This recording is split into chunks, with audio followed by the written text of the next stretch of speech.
Me acompaña, como dije hace un rato, Claudio Lozano, que es funcionario del Banco Nación, pero por sobre todas las cosas es candidato, uno de los candidatos del Frente de Todos, ¿no? Y tengo una particularidad que se la voy a preguntar a él, porque Claudio tiene esa cosa de que para afuera muchos los ven como un hombre, digamos, de convicciones, de principios, digamos, que esta renuncia que él tuvo en el Banco Nación tiene que ver con esa función o con esa idea que ha venido trayendo desde hace mucho tiempo, pero por otro lado hay algunos que manifiestan que este tipo de situaciones, digamos, dentro del Frente de Todos, sirve como para dividir al peronismo, digamos, ¿no? Nada. Claudio, gracias por charlar un ratito con nosotros. No, faltaba más. Gracias por invitarme. Bueno, un poco eso, ¿no? ¿Cómo vos ves la situación hoy actual del Frente de Todos?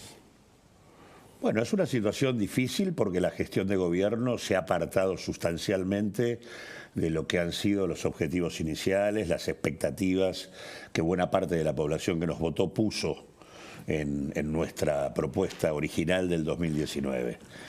Claramente el Frente nació como una alternativa popular frente a la devastación y el ajuste neoliberal del macrismo, y la verdad que la gestión actual, en el marco de la subordinación a las metas y el acuerdo con el fondo y a los dueños de la soja, básicamente nos ha transformado en una variante del ajuste. Por lo tanto, terminamos el año 2022 y comenzamos el 2023 con caída de salarios, caída de jubilaciones, recorte de planes sociales, recortes a las provincias y demás, y en un proceso donde la pobreza no deja de subir en la Argentina. Por lo tanto, digo, en ese sentido es una situación compleja, en donde lo que está claro, que en tanto se ha tergiversado el rumbo que teníamos que tener, claramente hace falta una discusión profunda respecto a qué vamos a encarnar como propuesta en el 2023.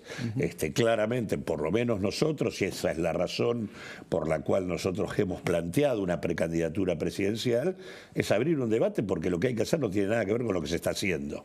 Así que en este sentido, bienvenido el debate y la necesidad de profundizarlo para volver a convocar al pueblo argentino algo distinto que lo que parece decirle, por un lado, a la oposición política y hasta el propio gobierno con lo que hace, que es el horizonte es más ajuste, por lo tanto más sufrimiento social. No hay perspectiva de desarrollo para el conjunto de la Argentina. Nosotros creemos que eso no solo que es una receta agotada, que le da respuesta a muy pocos, sino que realmente es un profundo error y algo que solamente está sostenido en algunos intereses muy minoritarios. A ver, ¿crees que esa desviación, si se quiere, del rumbo económico que al menos gran parte de la sociedad tenía en vistas a este gobierno y en particular a la gestión de Alberto Fernández, se empezó a notar a partir de la indecisión o de la mala decisión que hubo con la empresa Vicentín? Sí, yo te diría que Vicentín es casi un símbolo de cierta lógica del gobierno. Una lógica muy ambivalente, contradictoria, donde está 2 pasos para adelante y 3 para atrás, pero al mismo tiempo también una evidencia de improvisación. El caso de Vicentín, que aparte me tuvo como uno de los... Por eso, vos eras uno de los hombres que planteaba la estatización puntual. En realidad no, nunca planteé la estatización. Bueno, pero... Lo que sí planteé fue la necesidad de construir una empresa pública no estatal de carácter mixto, donde participara el Estado, los productores agropecuarios y las cooperativas, que eran los que estaban involucrados en la crisis de Vicentín. Y que esa empresa podía servir a su vez como un ojo, como un testigo del funcionamiento de un comercio exterior de granos que es completamente opaco y en donde la Argentina pierde mucho dinero, muchas divisas y mucha recaudación fiscal, ¿no? Recaudación tributaria. Pero casualmente ese es un caso en donde además de esta situación contradictoria donde se avanza y se retrocede, se hicieron las cosas mal. Porque para poder llegar a tomar control sobre la empresa había que evidenciar públicamente los delitos cometidos por Vicentín, informar a la comunidad, algo que hoy está mucho más claro porque los avances de las causas judiciales sobre Vicentín, tanto a nivel federal como a nivel de la provincia de Santa Fe han sido impresionantes. Claro. Y hoy está involucrado tanto el directorio anterior como buena parte de los que conformaban el directorio de la empresa. Nosotros en el Banco Nación hicimos un sumario interno que implicó relevar 3 gerentes a nivel de la conducción del banco, el gerente de Reconquista, el gerente de la provincia de Santa Fe, suspender aproximadamente unos 15, 20 funcionarios. Claramente había niveles de connivencia, digamos, con el gobierno nacional, con el directorio anterior y de parte de la línea del banco, que claramente habían hecho que Vicentín fuera una violación absoluta. ¿Debió ser más enfático el gobierno en cuanto a poner sobre la mesa todo esto, digamos? Sí, el gobierno no puso sobre la mesa como lo debería haber puesto, de manera tal de que la comunidad tuviera, para poner un caso, se dijeron tantas pavadas frente al hecho de la expropiación, en donde uno de los argumentos, recuerdo, era de la oposición, decir que si hacíamos esto íbamos a quedar mal ante el mundo, porque asimilaban la expropiación, que forma parte de nuestra Constitución Nacional, la posibilidad de expropiar, con el tema de que éramos Venezuela. Ahora, el principal acreedor extranjero, porque Vicentín defraudó a unos cuantos bancos extranjeros, el principal acreedor extranjero era el Banco Mundial. El Banco Mundial era el principal acreedor extranjero de Vicentín y fue el primero que puso en marcha una investigación en Nueva York para ver a dónde había ido el dinero, investigando todos los paraísos fiscales. Digo, la verdad que el nivel de ignorancia que se manejó ¿Se sabe dónde fue el dinero? ¿Eh? ¿Se sabe dónde fue el dinero? Y el dinero sirvió, Vicentín desde el 2012 en adelante puso en marcha un proceso de vaciamiento de la empresa local, que era el centro del grupo, para trasladar buena parte de su estructura a Uruguay, en el marco de lo que se llamaba el holding Vicentín Family Group.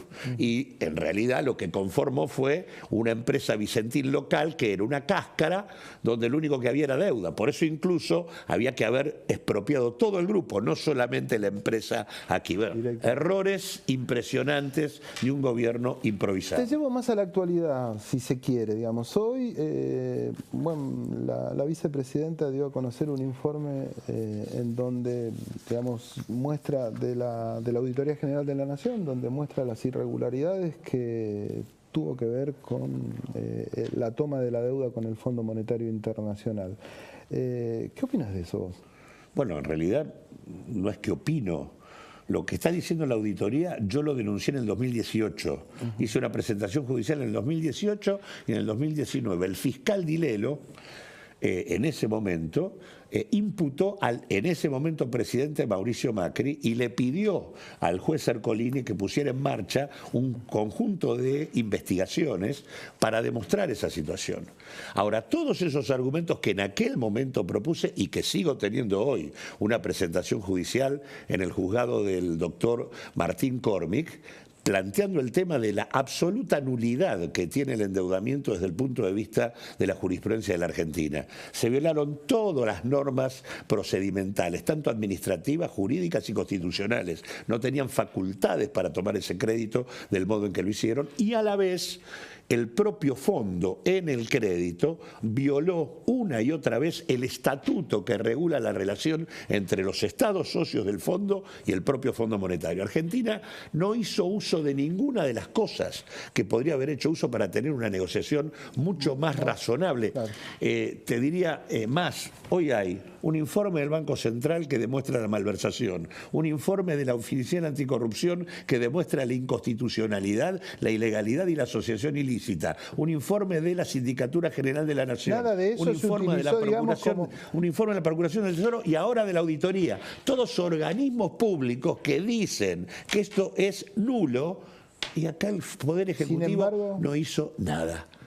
Sin embargo, ese acuerdo, ahora estamos esperando, digamos, que el Fondo Monetario nos mande plata, digamos, para... El gobierno validó ya, con su comportamiento, validó esa situación. Ahora, para un próximo gobierno, todas estas herramientas, y espero que el juez Martín Cormick, que tiene a su cargo la definición sobre el último amparo que presentamos, pidiendo que se expida sobre la nulidad de la deuda, efectivamente lo haga, porque va a ser una herramienta central para rediscutir con el fondo las condiciones en las que hoy ¿Vos crees que puede haber una nueva refinanciación o renegociación con el Fondo Monetario? No es que puede, debe haberla porque Argentina no puede tener un corset sobre su política económica de acá al 2034, bueno, pero como establece. en un supuesto en que, no sé, podría ser los libertarios sean gobierno, creo que esto no va a ser factible. Hubo una frase muy inteligente que dijo el Pepe Mujica hace muy poquito sobre cuando le preguntaron por el fenómeno Milei, dijo: el fenómeno son ustedes porque le dan pelota. La verdad, la cantidad de pavadas que dicen estos muchachos no tienen nombre. Yo confío plenamente en que el pueblo argentino no va a darle oído a semejante tipo de tonterías. Creo sí que hay mucha bronca con la política. Mucha. Y creo que eso es lo único que se canaliza por ahí de manera absolutamente inadecuada, porque claramente hay una evidencia, sobre todo después de 2 mandatos de signo distinto y con evidencia de fracaso. Hay una parte muy importante de la población que dice: ¿a dónde vamos con esto? Claudio, ¿cómo se resuelve la economía en nuestro país? ¿Cómo se soluciona el tema de la inflación? Te lo pregunto a vos, digamos, porque vos sos un economista, Mirá, digamos, y desde el campo popular, digamos, mirá, ¿no? Porque ahí es como que uno... Lo que tiene que quedar claro es que las situaciones inflacionarias de esta magnitud no se resuelven nunca con ninguna terapia gradual. Necesitan una terapia de shock. Esto existió. Lo hizo Brasil con el Plan Real, lo hizo la Argentina en algún momento con el Austral, lo hizo antes Helvar y lo hizo también la convertibilidad. Es decir, después cada una tuvo su suerte, pero digamos, no se puede resolver con ninguna estrategia gradual. Necesita una estrategia que quiebre la inercia inflacionaria y eso obliga a congelar. Pero para eso tenés que tener aval político. Por supuesto, por eso este gobierno ya a esta altura no tiene capacidad de hacer nada, con un agravante, que acá parece que nos asombramos de que la inflación haya tenido la escalada que tuvo, cuando en realidad el acuerdo con el fondo no tiene como objetivo frenar la inflación, tiene como objetivo un shock inflacionario que induzca un proceso recesivo para que la Argentina se estanque, disponga de dólares y tenga capacidad de pago. Ahora, era evidente que si yo a una Argentina que estaba funcionando al 50% anual le pongo como recomendación devaluar, aumentar tarifas y subir la tasa de interés, le estoy echando nafta al fuego y estoy subiendo un escalón y pasamos del 50% anual en un año con el fondo a más del 100%. Tuvimos 8,4% en abril y la solución es poner la tasa de interés en 152% anual. Es un disparate, no tiene ninguna lógica, excepto la lógica de un organismo para el cual que la Argentina se estanque es funcional a que haya dólares. Porque Argentina cuando crece compra en el exterior y consume dólares. Como lo que quieren es que la Argentina solo se preocupe por pagar, bueno, es que nos recomiendan esto. Ahora, el problema no es lo que ellos recomiendan, es lo que nosotros aceptamos. Lo que aceptás. ¿Y el shock ese que vos hablás, en qué consistiría? Mirá, vos necesitás resolver 3 cuestiones. Uno, los precios internos en la Argentina de productos vinculados claramente con la canasta familiar, que tienen que ver con el trigo, con su correlato en el pan, en la harina, en los fideos, etcétera, el maíz, con su correlato en el alimento de los pollos, de los cerdos y demás, la soja, la carne, y la energía. Son todas cuestiones en donde Argentina tiene costos de producción muy por debajo de los costos internacionales.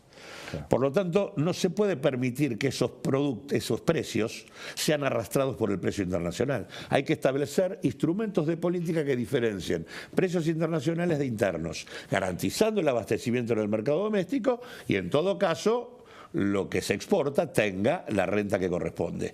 Esa diferenciación este gobierno no la hizo nunca. Eso hay distintos, desde fondos compensatorios, retenciones, cupos, hay diferentes cuestiones. Pero ese primer tema es clave para que un conjunto de precios no se vayan al demonio como se han ido. Claro, pero Segundo tema es el tema de que los principales mercados de la Argentina tienen niveles de concentración brutales, es decir, son imperfectos desde el punto de vista de la teoría económica, es decir, no tienen competencia. Claro. Por lo tanto, se necesita un control, no del Estado, un control comunitario de las cadenas de producción. En una cadena de producción no solo tenés al que fija las condiciones, tenés a pequeños y medianos empresarios, a cooperativas, a consumidores, a trabajadores.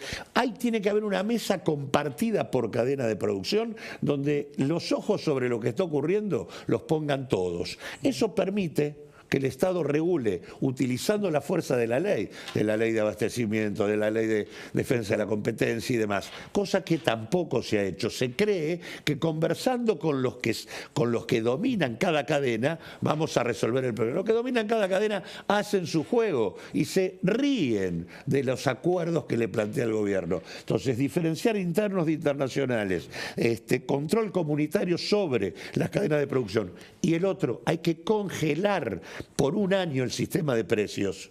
Hay que congelarlo, tipo de cambio, tarifas, tasas de interés y demás, si no, no se puede, porque hay una inercia que se construye en el proceso inflacionario donde todos remarcan, algunos más, otros menos. Pero por lo tanto, al fin. ¿Qué hizo Helbar? Congeló. ¿Qué hizo el Austral? Congeló. ¿Qué hizo Cavallo? Congeló. Digamos, ¿qué hizo el Plan Real en su momento en Brasil? Congeló. No hay terapia gradual para una situación de esta naturaleza. Claudio, la última y cortita. Ya sin la posibilidad de que Cristina Kirchner sea candidata, ¿cómo ves el panorama dentro del frente, digamos? Lo que veo es lo que, primero creo que la hoy... ¿Es mejor o es peor? Esa sería la pregunta que se trabaja. ¿Es mejor o es peor que se ha trabajado Cristina? Yo la verdad que lo que creo es que ella lo dijo hace rato. Mi preocupación es por qué hay dirigentes que han seguido y siguen aún después de la carta última especulando con que todavía no dijo la última palabra.